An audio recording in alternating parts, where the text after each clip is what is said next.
আল্লাহ বলে, বান্দা দুনিয়া তোমারে ডুবাইয়া দিল, আখেরাত তোমার ভুলাইয়া দিল। মনে রেখো, এভাবেই একদিন তুমি কবরস্থানে পৌঁছে যাবা। খেয়াল করলেও মরে যাইবা, খেয়াল না করলেও মরে যাবা।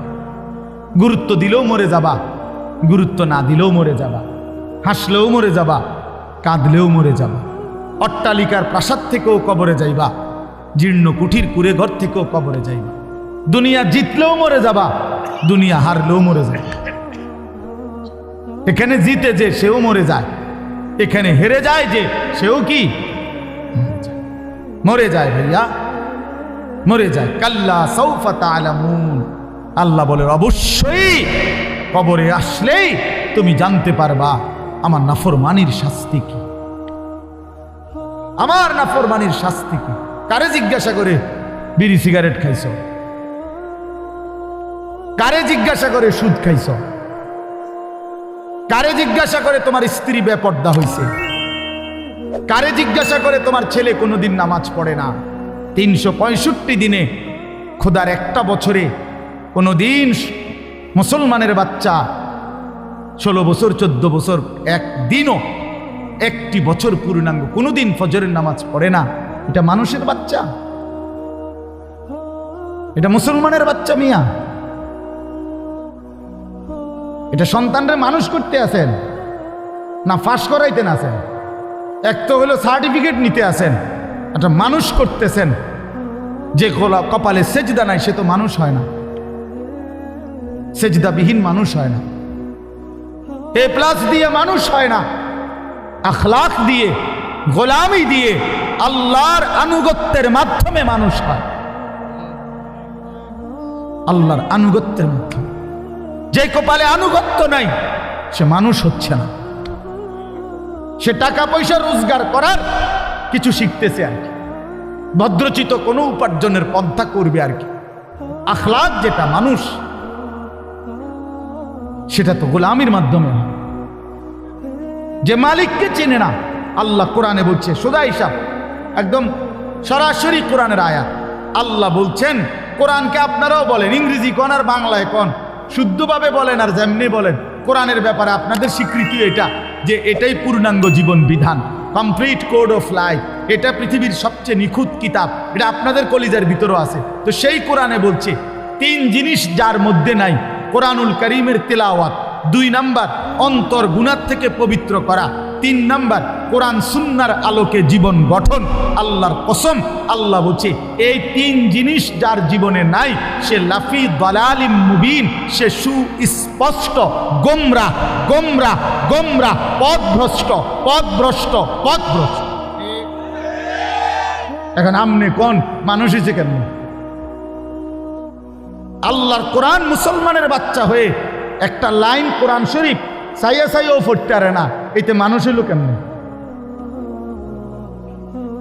365 দিনে এত বড় নাফরমান মুসলমানের ঘরে জন্ম নিয়া কোনোদিন ফজরের নামাজ পড়ে না, খোদার একটা বছর, এটা মানুষ হইল কেমন? এটা বাতে না খায়, এটা ঘুমে না যায়, এটা পেশাব পায়খানা না করে, এটা যৌন চাহিদা না পূরণ করে, এটা বেডিয়ে না চায়, নাটকে না চায়, মোবাইলে সারা রাত উলঙ্গ ছবি না দেখে, নাচে আর গায় আর ফুর্তি করে। এগুলো তো জানোয়ারেরও পূরণ হয়। জানোয়ারও তো খায়, জানোয়ারও তো ঘুমায়, জানোয়ারেও তো পেশাব পায়খানা করে, জানোয়ারেরও তো বাচ্চা কাচ্চা হয়। এই জন্য গরু ছাগলেরও তো বাচ্চা হয়, কুকুর বিড়ালেরও তো বাচ্চা হয়। মানুষ তো এটাকে বলে না বন্ধু, প্রিয় ভাই, এটাকে তো মানুষ বলে না। আল্লাহ তো বলছে পথভ্রষ্ট, আল্লাহ তো বলছে পথভ্রষ্ট। নবীজি বলছে আদ-দুনিয়া জিফা ওয়া তালিবুহা কিলাব। আল্লাহ রাসূল বলছেন সাল্লাল্লাহু আলাইহি সাল্লাম, দুনিয়া একটা পচা লাশ, শুধু দুনিয়ার পিছনে যে দৌড়ায় আখিরাত ভুলে যায়। আল্লাহ রাসূল বলছে ওইটা কুত্তা, কুত্তা, কুত্তা। এটা আল্লাহ রাসূল বলছেন। আপনি এবার কার লগে রাগ করবেন? এই মিয়া, কার লগে রাগ করবেন? কি পয়রা মাতবরি করেন? আল্লাহ চেনে না, এতে পড়ছে বলে। কি জহির ভাই, কি পড়ছে বলে? মালিক চিনে না, যে 16 বছর পড়ার পরে বানানেওয়ালা চিনে না। তুই কি পড়লি বেটা? আরে না ফরমান, তুই কি পড়লি বেটা? তুই আমার লগে কথা কও বেটা, কি পড়লি তুই? তোর মা তোরে কি শিখাইলো? তোর বাপ তোরে কি শিখাইলো? তোরে আল্লাহ চিনাইলো না, তোরে সেজদা চিনাইলো না, তোরে গোলামে চিনাইলো না, তোরে হালাল হারাম চিনাইলো না, তোরে পাক নাফাক চিনাইলো না। কি গোড়ার ঘাস কাটলো বেটা? কি গোড়ার ঘাস কাটলো? ভাত খান তো যারা মূর্খ তারা কি সিরা খায়? কথা বলেন না কেন? যারা সিরা খায় 3 বেলা, এই যে কলম যারা টিপসই দেয়, তো কি সে আমনে দে ভাত খান, তার আশ্চর্যগীতা। আপনি বেশি কি অর্জন করলেন অতিরিক্ত বলেন? বিল্ডিং করছেন, মূর্খর বিল্ডিং নাই। কথা বলেন না কেন? বিয়া করছেন, মূর্খ মানুষে বিয়া করে না। নেতাগিরি করছেন, মূর্খ মানুষে নেতা নাই। হ্যাঁ, কয় ডর্জন দরকার? পেপার উল্টে ধরে বাস উল্টে গেছে। আমি এমন নেতাও দেখছি আমরা এলাকায়, পেপারের মধ্যে বাসের ছবি দিছে, তো পেপার উল্টে ধরে কয় ইন্নালিল্লাহ, বাসটা দিয়ে জায়গা উল্টে গেছে। বাস নিয়ে উল্টে গেছে না, তুই পেপার উল্টে দিস। ওই দেখেন এই ছেলে কি করে, অপদার্থ জানেও না কি করে। আহ, মুসলমানের বাচ্চা নামায় দিছে এক কামে, মোবাইল চালাও চালাও, রাত নাই দিন নাই।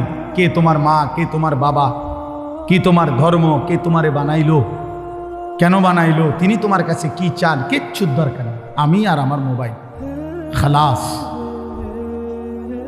মোবাইল, নারী দেখো, ছবি দেখো, নাচ দেখো, নাটক দেখো, গেমস খেলো, কার্টুন দেখো, সারা পৃথিবীর মানুষের বিচিত্র মন্তব্য পড়ো, নিজের মন্তব্য বলো, কারোর লগে মোবাইলে তর্ক করো, কাজ্জা করো, কারোর লগে বিতর্ক করো। যেখানে যা পাও, মানুষ, গরু, ছাগল, বেড়া, বেড়ি, জোয়ান, বুড়া, গরু, ছাগল, কুকুর, বিড়াল, সাপ, বিচ্ছু, হুজুর, পাবলিক, জোয়ান, যেটা পাও ছবি উঠাও আর ফেসবুকে দাও। তোমার আব্বা ফেসবুক, ইউটিউব তোমার আব্বা, তোমার আব্বারে জানাও শুধু। যেখানে যা পাইবা তোমার বাপের কাছে পাঠাও। এ কি জিন্দিগি বাপ বলে? এটা কি জীবনের শেষ কোথায়?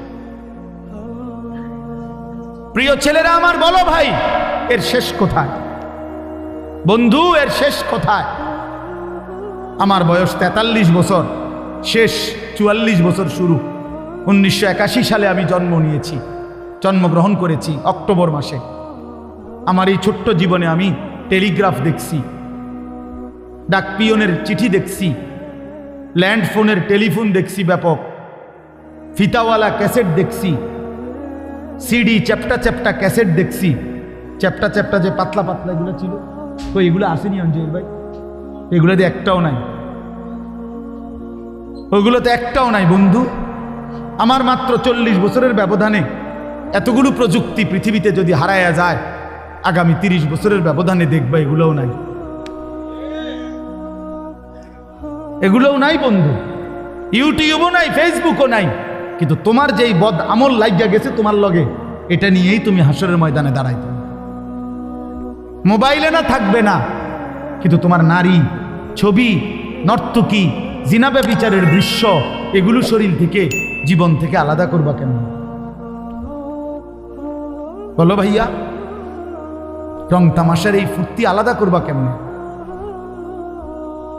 পৃথিবীর এই প্রযুক্তি না পৃথিবীর মাটিতে থেকে যাবে, তা আমাকে তো আমার আমল নিয়ে হাসরের ময়দানে দাঁড়াইতে হবে, হবে না? কোরআন শরীফে আল্লাহ বলছেন, ওয়াজাদু মা আমিলু হাদিরা। আল্লাহ বলছে, বান্দা তোমার সমস্ত আমল তুমি তোমার সামনে দেখবে। মা আমিলু, সব, হাদিরা, উপস্থিত। আল্লাহর কসম, কোরআনে আল্লাহ বলছে, ইন্নাস সামআ ওয়াল বাসারা ওয়াল ফুআদা কুল্লু উলাইকা কানা আনহু মাসউলা।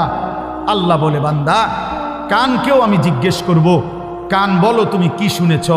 চোখকে আমি জিজ্ঞেস করব, তুমি বলো কি দেখেছ। ওয়াল ফুআদা, অন্তরকেও আমি জিজ্ঞেস করব তোমাকে নিয়ে বান্দা আমার কি ভেবেছে।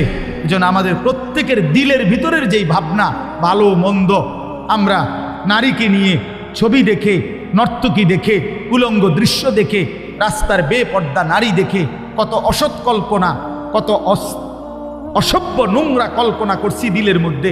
আল্লাহর কসম, রব্বে কাবার কসম, হাসরের ময়দানে দিল সেগুলো আল্লাহর কাছে সবার সামনে বলে দিবে। দিল বলে দিবে, আমারটাও বলে দিবে, আপনারটাও বলে দিবে। ইয়াউমা তুবলাস সারাইর, আল্লাহ বলে সেদিন গোপন বিষয়গুলো প্রকাশ করবে। ওয়া হুসসিলা মা ফিস সুদূর, আল্লাহ বলেন অন্তরের বিষয়গুলো খুলে দেওয়া হবে। করি না বাংলা, অঙ্ক, ইংরেজি, পদার্থ, জীববিজ্ঞান, রসায়ন বিজ্ঞান এটার বিরোধী না বন্ধু। মেডিকেল, ইঞ্জিনিয়ারিং কোনোটারই বিরোধী না, আল্লাহর কসম বিরোধী না। কিন্তু দুঃখ তো হলো এটা, তুমি আল্লাহ ভুলে গেলা কেন?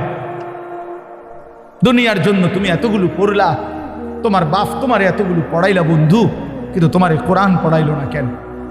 এটা কি বাংলা বইয়ের সমান মূল্যও নাই? এটা কি অঙ্ক বইয়ের সমান মূল্যও না? এটা কি পদার্থ বিজ্ঞান বইয়ের সমান মূল্যও নাই? এটা কি ইংরেজি বইয়ের সমান মূল্যও নাই? এটা কি? হ্যাঁ কি রে ভাইয়া, এটার কি কোনো কদর নাই? এটা মুসলমানের কিতাব না, এটা ইমানদারের কিতাব না, এটা আল্লাহর পক্ষ থেকে না। পৃথিবীর বাকি সবগুলো বইয়ের সাথে এটার কি সমান মর্যাদাও নাই? কথা বলেন না কেন?